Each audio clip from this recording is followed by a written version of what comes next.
কোনো একটি সেন্টেন্স যদি কম্পারেটিভ ডিগ্রির হয় সেটাকে আমরা কি করে নেগেটিভ করব।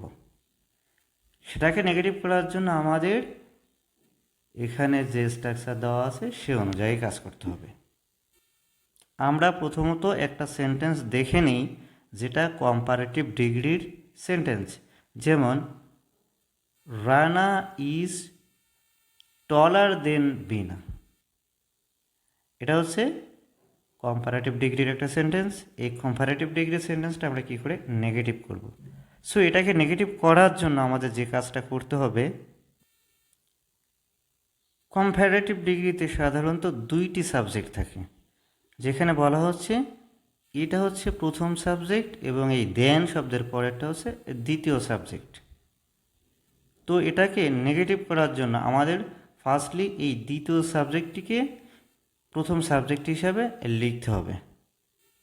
তারপরে আমাদের এখানে যে ভার্বটা রয়েছে ইজ, এটা হচ্ছে ফিনিট ভার্ব, এটাকে আমরা এখানে লিখব। তারপরে আমরা যে কাজটা করব, আমরা ফিনিট ভার্ব লেখার পরে আমরা নট লিখব,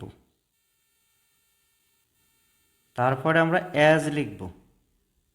কারণ পজিটিভ করতে গেলে অ্যাডজেক্টিভের আগে এবং পরে অ্যাজ লিখতে হয়।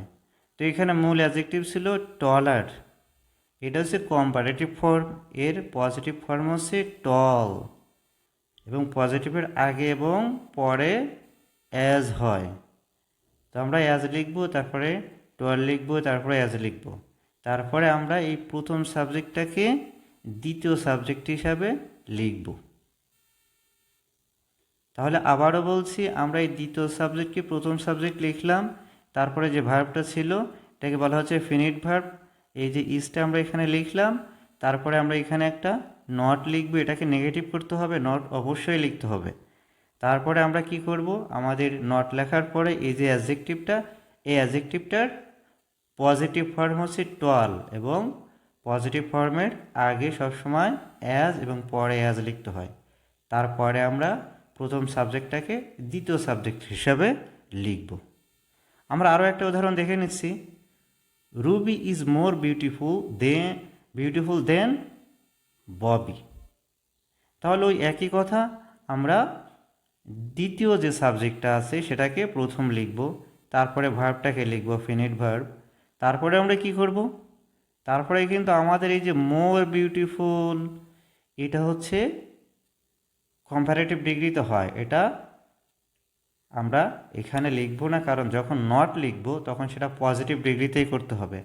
তাই আমরা নট লিখলাম, তাই ওই মোর বাদ দিয়ে দিলাম। মোর বাদ দিয়ে দেওয়ার পরে আমরা এই যে বিউটিফুল শব্দটা লিখলাম, তারপরে অ্যাজ লিখলাম, তারপরে আমরা প্রথম সাবজেক্টকে অবজেক্ট করে লিখলাম। এখানে একটি বিষয় আছে, প্রথম সেন্টেন্সে যেমন টলার ছিল, এই শব্দটা কম্পারেটিভ ফর্ম, আর এই বিউটিফুলের কম্পারেটিভ ফর্ম নাই, তাই আমরা তার আগে মোর যোগ করে ওটাকে কম্পারেটিভ ফর্ম তৈরি করেছি।